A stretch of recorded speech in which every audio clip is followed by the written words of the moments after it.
안녕하십니까. 인문학 연구소 인연입니다. 이번 시간에도 지난 시간에 이어서요, 우리가 기억했어야 할 이름들 척준경 그 두 번째 시간을 한번 가져보도록 하겠습니다. 자, 한반도 최강의 무장 척준경 그 두 번째 이야기. 첫 번째 이야기에서 우리는 척준경이 어떻게 어린 시절을 보냈고 벼슬길에 나아가게 되었는지, 그리고 그렇게 벼슬길에 나아갔던 척준경이 전쟁에서 어떤 활약을 펼쳐 보였는지, 이런 내용들을 주로 살펴보았죠. 그리고 그때 당시에 척준경이 거의 무협소설의 주인공 정도에 해당하는 활약을 보여주었습니다. 이런 척준경의 활약은 거기서 멈추지 않았고 계속해서 이어지게 되는데요. 끊이지 않는 무용담, 척준경의 활약으로 두 번이나 죽을 위기에서 살아난 윤관은 병력을 한 곳에 모으기 위해서 넓게 퍼져 있던 고려군에게 소집령을 내리게 됩니다. 이때 권지승선 왕자진은 공엄진에서 자신의 군대를 거느리고 영주로 향하던 중에 여진족 사헌이 이끄는 군대에 기습을 당해서 크게 패하게 됩니다. 자, 그래서 왕자진은 타고 있던 말까지 잃어버리면서 도망을 치게 되었죠. 이 소식을 전해들은 척준경은 구원군을 이끌고 달려가 그대로 사헌의 군대를 물리쳐 버렸고 왕자지를 위해서 적병의 말까지 빼앗아 선물을 해줍니다. 자, 이렇게 권지승선, 왕자지, 이름이 뭐 조금 오해의 소지가 있을 수 있는데 이름이에요, 이름.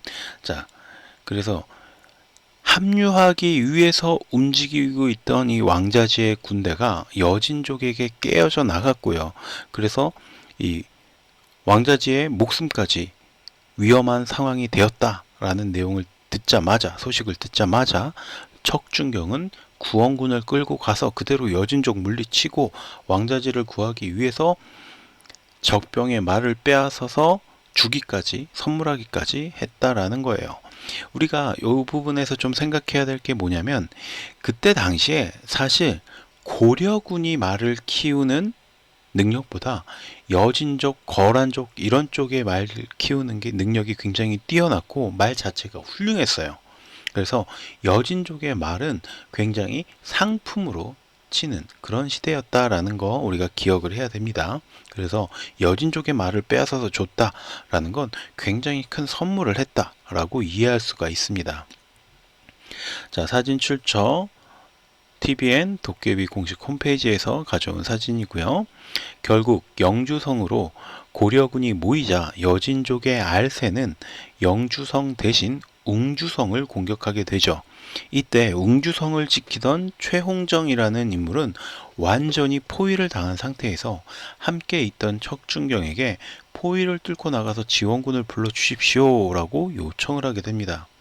자, 결국 척준경은 해진 옷을 입고 성벽을 타고 내려와 단신으로 적진을 돌파해서 정주까지 가서 병력을 모으고 통태진과 야등포, 길주 등을 거치면서 여진족 잔당을 격파한 뒤에 웅주성까지 와서 여진족이 포위하던 웅주성을 구해내는 그런 또 활약을 보이게 됩니다. 이 내용이 역사서에서 어떻게 설명하고 있느냐. 척준경이 군사에 떨어진 옷을 입고 밤에 성에서 줄을 타고 내려가 정주로 돌아와 군사를 정돈하여 통태진으로 가서 야등포로부터 길주에 이르러 적을 만나 교전에 대패시키니 성안 사람들이 감격해 울었다. 고려사 96권의 내용입니다. 자, 그러니까 성이 완전히 포위되었어요. 그래서 성이 오늘 내일 하고 있는데, 그러니까 척준경이 어떻게 했다는 거예요? 변장을 하기 위해서 해진 옷을 입고 그리고 혼자서 성벽을 내려와서 정주까지 가서 구원군을 이끌고 오는 길에 통태진, 야등포, 길주 등의 여진족들을 모조리 소탕하고 나서 웅주성으로 와서 웅주성까지 구해냈다는 거죠. 이 정도면 거의 정말로 뭐 영화 속의 주인공, 무협소설의 주인공 못지않은 활약이라고 할 수 있겠죠. 이처럼 척준경이 종횡무진으로 활약한 덕분에 고려는 여진족을 몰아내고 동북 구성을 쌓을 수 있게 되었습니다. 물론 여진족들이 계속해서 돌려달라고 하니까 고려 주정에서 결국은 돌려주게 되죠. 그걸 관리할 능력이 좀 부족했거든요. 그래서 이것 때문에 계속 마찰이 일어나느니 다시 돌려주자 하고 돌려주기는 하지만 어쨌든 고려가 여진족을 몰아내고 동북 구성을 쌓았는데 거기에 가장 핵심적인 한 역할을 한 게 누구다? 척준경이었다는 거죠. 다만 바로 이 동북 구성을 쌓은 건 누구의 지금 공으로 우리가 기억해요? 윤관이라는 좀 더 높은 벼슬에 있고 지휘자 역할을 했던 그 인물의 이름은 우리가 기억한다는 거죠. 그런데 그 밑에서 실질적인 활약을 했던 척준경의 이름은 역사서에서 찾아보기가 어려워요. 사실 이러한 여진과의 화친을 주도했던 인물 역시 척준경이었다고 합니다.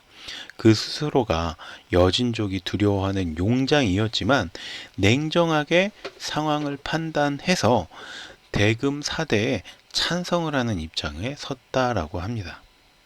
그때는 이제 여진족이 점점 세를 불려서 단순한 여진족이 아니라 금나라를 세우는 그런 굉장히 부강한 나라로 거듭나고 있었죠. 여진족이 통합을 하면서. 자, 이제 척준경과 이자겸에 대한 이야기를 좀 해봐야겠는데, 자신을 믿고 이끌어주던 윤관이나 오연총 등의 이런 고위 장수들이 세상을 떠나면서 지지 기반이 흔들린 척준경은 함께 대금 사대에 동조했던 이자겸의 밑으로 들어가서 성공가도를 달리기 시작합니다. 자, 척준경은 그래서 금나라와 맞서지 말고 우리가 조금 숙이고 들어가자. 우리가 쟤네들을 실질적으로 이길 방법은 없다. 이런 입장을 취했다고 생각을 할 수 있겠죠. 자기가 직접 싸워봤으니까. 여진 쪽을 가장 많이 물리친 인물이 척준경이긴 하지만 자기가 생각했을 때도 우리 고려와 이 여진 쪽이 세운 금나라와의 국력 차이가 좀 극심하게 느껴졌던 거예요. 그러니까 이 대금에 대해서 우리가 좀 굽히고 들어가자라는 입장을 내세우고 있었고, 그때 또 마침 윤관이나 오연총 같은 이 척준경을 좀 지지해 주던 세력들도 사라지면서 오갈 데가 없어졌죠. 그래서 이자겸 밑으로 들어가게 됐다는 거예요. 이자겸은 인주 이씨 가문의 자손으로, 인주 이씨는 고려 8대 왕인 현종 때부터 이허겸의 외손녀 셋을 왕후로 만들어낸 대표적인 외척 집안이었다고 합니다. 이허겸의 손자였던 이자연 역시 문종에게 세 딸을 시집 보냈고, 순종과 선종 역시 인주 이씨의 여인들을 왕으로 맞이했다랍니다. 당연히 선종의 아들 현종에게까지 그 영향력이 닿았는데, 계림공과의 권력 싸움에서 이자연의 손자 계림공은 우리가 첫 번째에서 이야기했었죠. 그 계림공의 집에 어떤 종자로 일을 하던 게 척준경이었고, 계림공이 왕이 되면서 척준경도 벼슬길에 나아갔다. 이 내용을 지난 시간에 제가 설명을 해드렸어요. 어쨌든 계림공과의 권력 싸움에서 이자연의 손자가 패하면서 잠시 주춤을 하게 됐다고 합니다. 그런데 어쨌든 굉장한 외척 권신 가문이었다라는 걸 우리가 들여다볼 수가 있겠죠. 그러나 숙종의 아들 예종이 다시 이자겸의 딸을 왕비로 맞으면서 외척 가문의 기세는 살아나게 되었다라는 거죠. 그러니까 대대로 아주 외척으로 강한 힘을 갖고 있었고, 그러다가 숙종, 계림공이 왕이 되었을 때 잠시 주춤했지만 다시 숙종의 아들 예종이 이자겸의 딸을 왕비로 맞이하면서 이 인주 이씨 가문의 권세가 정말 무서울 거 없이 커졌다라고 볼 수가 있습니다. 자, 이 인물이 김해시 공식 블로그에서 본 이자겸의 어떤 사진, 그림이라고 할 수가 있어요. 초상화라고 할 수가 있겠죠. 이 사이에서 다시 인종이 태어나 이자겸은 왕의 외할아버지까지 되었지만 만족할 수가 없었어요. 그래서 자신의 셋째, 넷째 딸을 인종에게 시집을 보내서 왕의 외할아버지자 장인까지 되는 거죠. 그러니까 인조 입장에서는 이모랑 또 결혼을 한 거예요. 자, 조선시대에 바로 이런 인물이 있었죠. 누구였어요? 바로 한명회였습니다. 한명회에 대해서 언제 다시 한번 이야기를 할 기회가 있겠지만 굉장히 이자겸하고 비슷한 처세술을 보여준 인물이죠. 이러한 권력자의 밑으로 들어간 척준경 역시 무관 출신임에도 불구하고 정이품이라는 높은 자리까지 오르게 되었고요. 사실 이자겸은 척준경의 무력이 굉장히 필요했다고 합니다. 그래서 자신의 아들과 척준경의 딸을 혼인시켜 사돈으로 엮이게 만들었다고 해요. 이러한 상황이니까 이자겸은 뭐 무서울 게 없죠. 자기가 왕의 외할아버지이자 장인이기도 하고요. 고려 최고의 무장을 자신과 사돈관계로 묻기까지 했어요. 정치적으로나 무력적으로나 무서울 게 없는 거죠. 그때 당시의 내용을 고려사에서는 이렇게 다루고 있습니다.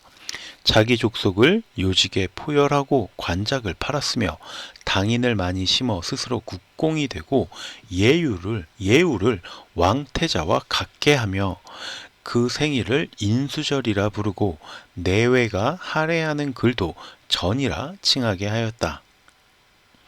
여러 아들이 다투어 재택을 지어 가로에 있다 하고 권세가 더욱 성하게 됨에 뇌물을 공경연하게 행하여져 사방에서 선물이 모여들어 썩어가는 고기가 항상 수만근이나 되었다. 남의 전토를 강탈하고 그 종들을 내놓아 참화를 노력하여 자기의 물건을 수송하니 주민들이 모두 수레를 부수고 소 말을 팔아 도로가 소란스러워졌다. 이때 이자겸의 권세를 우리가 짐작할 수 있는 내용이 고려사에 실려 있는데, 그러니까 자기를 따르는 사람들을 모두 요직에다가 앉혀두고 그 밑에 있는 관직을 자기 마음대로 팔았다는 거예요. 그리고 스스로 어떤 국공이라는 자리에 오른 다음에 자신에 대한 예우를 왕태자와 똑같게 했다. 그리고 자신의 생일을 인수절이라는 어떤 국가의 행사로 만들었다라는 내용. 그리고 뭐 공공연하게 뇌물을 받았다 이런 것보다 썩어가는 고기가 항상 수만 근이나 되었다. 와, 고려 당시에 고기가 그렇게 흔한 물품이 아니죠. 그런데 이런 고기가 썩어갈 정도가 수만 근이 되었다라고 하니까 그게 얼마나 대단한, 어떻게 보면 왕보다 더 대단한 권세를 누리고 있었던 게 아닐까 생각이 됩니다.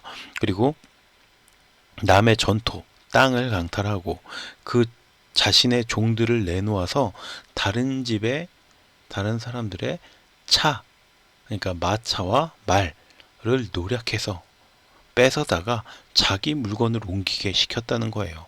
그러니까 이걸 견디다 못한 주민들이 자기 수레를 부수고 소와 말을 팔아서 도로가 소란스러워졌다라는 겁니다. 견디다 못하니까 맨날 내 집 말, 내 집 소, 내 집 수레를 가져다가 자기 마음대로 쓰니까 이건 뭐 어떻게 하지 말라고는 못하고 차라리 수레를 부수고 소와 말을 팔아버리자, 이럴 정도까지 이르렀다라는 내용입니다. 이자겸이 이처럼 막 나가는 상황에 이르자 인종 역시도 이자겸을 제거해야겠다라는 마음을 먹게 되죠. 비록 자신의 외할아버지이자 장인어른이기도 하지만 이렇게 두면 안 되겠다라는 생각을 한 거예요. 그리고 자신을 따르는 이들과 함께 궁궐에서 이자겸 일파를 죽이는데, 이때 척준경의 아들과 동생 척준신, 지난 시간에 등장했었죠. 도 포함이 되어 있었다고 합니다. 그러니까 척준경의 아들과 동생이 이때 인종 일파에게 죽임을 당한 거죠. 이 사실은 척준경을 분노하게 만듭니다. 척준경은 이자겸과 자신의 병력을 이끌고 궁궐을 침범하여 수많은 사람들을 죽이고 궁궐에 불까지 질러버려요. 그러니까 성깔 하나는 정말 확실한 인물이라고 우리가 볼 수 있겠죠. 고려사에서는 이 내용을 이렇게 다루고 있습니다. 2월 신유일 내시지우 김찬, 내신옥사 안보린이 동지 추밀원사 진호견, 상장군 최탁 오탁, 대장군 권수, 장군 고석 등과 함께 이자겸과 척준경을 살해하라는 계획을 세웠지만 성공하지 못했고, 도리어 이자겸과 척준경이 군사를 동원해 궁궐로 침범해 왔다. 임술일 그들이 궁궐을 불태웠다. 개해일 이자겸과 척준경이 왕을 협박해 남궁으로 옮기게 한 다음 안부림, 최탁, 권수, 고석과 수기하던 좌복야, 홍관 등 17명을 죽였다. 이 외에도 죽은 군사가 헤아릴 수 없을 정도로 많았다. 고려사 15권의 내용입니다. 그러니까 인종 입장에서는 당연히 해야 할 일을 하긴 했는데 조금 성급한 선택이 아니었나 싶어요. 정치적으로도 군사적으로도 자신이 밀리는 상황에서 어떻게 보면 좀 너무 지나친 과격한 수를 두었다라고 볼 수가 있겠네요. 인종은 그제서야 자신이 조금 생각을 잘못하고 있다라는 걸 깨닫게 되었고, 우선 이자겸과 척준경의 사이를 멀어지게 해야겠다라고 판단을 합니다. 인종은 이제 그들의 사이를 이간질하기 위해서 노력했고요. 척준경에게 밀사를 보내서 그를 회유하는 데 성공합니다. 척준경이 거칠고 단순한 성격이긴 한데 이자겸처럼 어떤 욕망에 충실한 타입이 아니라 나름대로 충성심도 있고 올곧은 면을 지닌 일이라고 판단을 했기 때문에 척준경을 자신의 편으로 끌어들이기 위해서 회유를 한 거죠. 그리고 척준경은 자신의 아들과 동생이 인조일파에게 죽임을 당했지만 자기 스스로도 자기가 좀 지나치게 과격한 행동을 했구나. 궁궐에 쳐들어가서 왕을 협박하고 궁궐에 불을 지르고 그 사람들을 수십 명을 죽이고 이게 내가 좀 과격하긴 했구나 라는 인식을 하긴 했던 것 같아요. 그러니까 이제 인조가 우리 화해하고 잘 지내보자 라고 했을 때 거기에 따라간 거겠죠.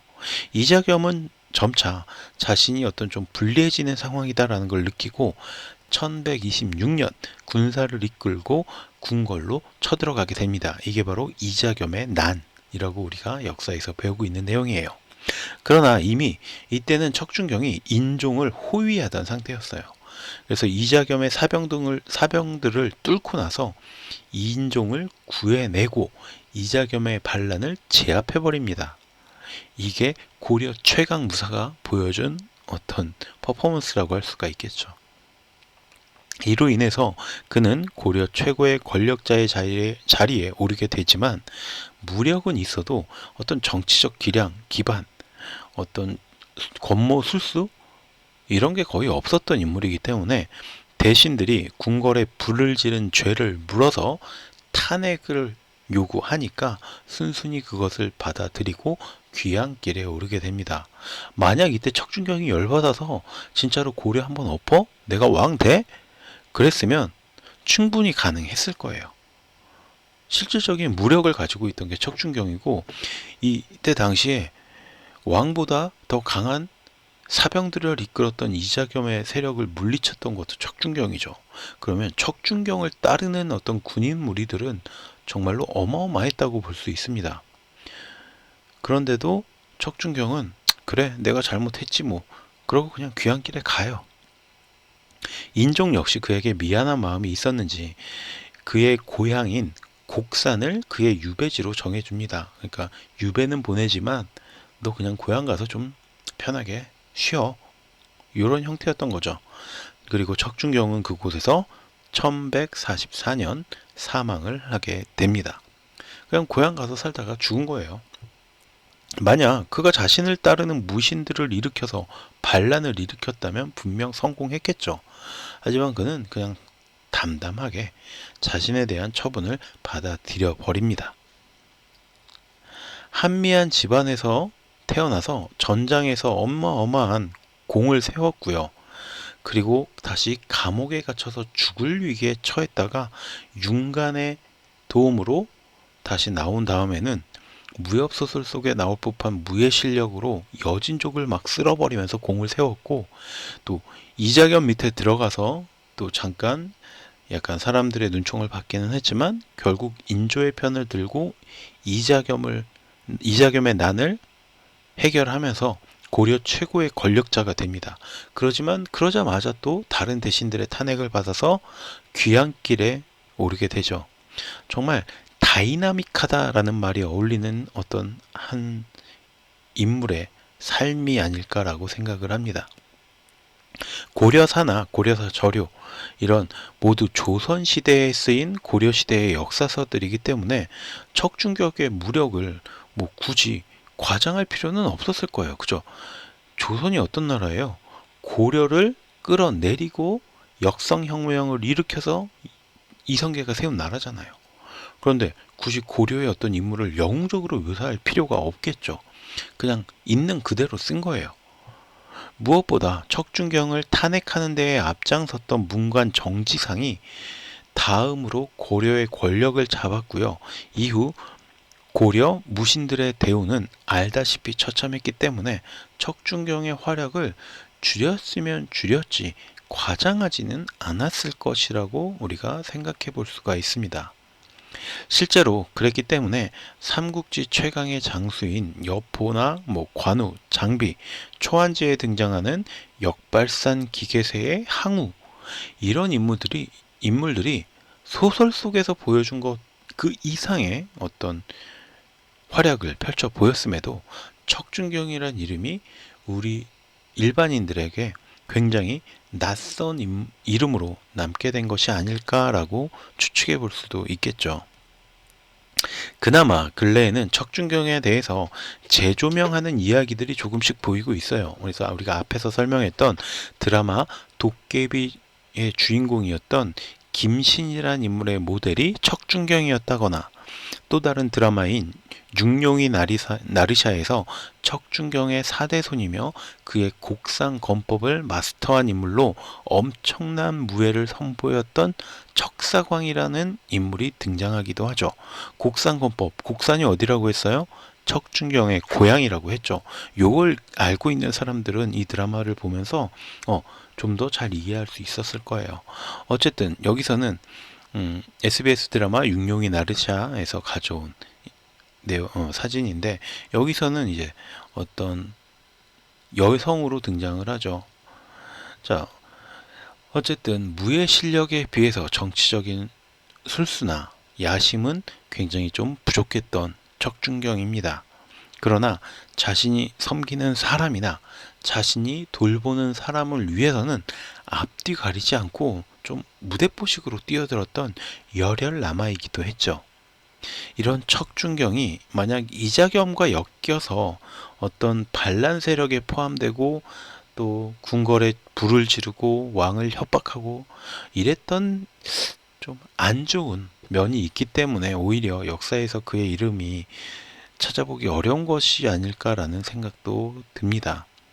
이자겸하고 엮이지만 않았으면 정말 고려를 대표하는 무신이자 영웅으로 그가 기억될 수 있지 않았을까라는 생각을 해보면서 오늘의 강의 모두 마치도록 하겠습니다. 오늘 강의도 여러분께 도움이 되셨다면 구독과 좋아요 부탁드리고요. 저는 다음 시간에 또 다른 인물로 여러분과 만나 뵙도록 하겠습니다. 감사합니다.